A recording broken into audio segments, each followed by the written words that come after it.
But first, what else do our sources say about what Uthman did? So Uthman, mashallah, did an incredible service for this religion. He did not simply send these codices to these cities without guidance.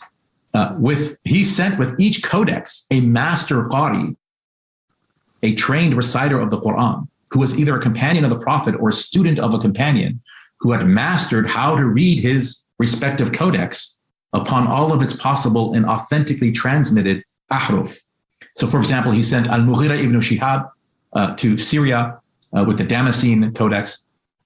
He sent ʿAbdur-Raḥmān ibn al-Sulamī to Kūfa with the Kūfan codex, etc. So it was these committee-appointed qurra who taught the regional qurra, the regional reciters, how to read the codices. And I'll demonstrate this in a minute. Imam al-Suyuti quoted Zaid ibn Thābit, who said, al-qirā'a sunnah, right? Recitation is sunnah, i.e. it is from the Prophet.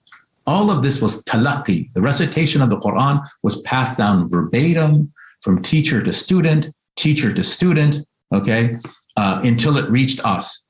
What people very often say with the readings, like, well, they're just dialects. Well, they're not. They really are not. We have very good descriptions from medieval grammarians who say, this tribe says it like this, and this, and this, and this other tribe does it that way, that way, and that way, and that way. And not a single one of the canonical readers follows any of those patterns. So we actually have a good idea what, for example, the dialect of Hijaz, so that's the region where Muhammad had his prophecy, basically. Nothing looks like that dialect over there. They are all mixed with all kinds of different things. So every now and then you get a form that's, typically Hijazi, and then you get another thing that is typically non-Hijazi, and they both show up, sometimes even within a single word. And oh, wow. If you would follow the descriptions of the grammarians, you're like, well, I could read this word in like these 5 different ways. In this dialect, you would read it like this. In this dialect, you'd read it like this. In this dialect, you read it like that.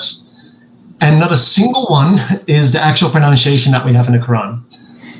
So it's being mixed from all kinds of different places.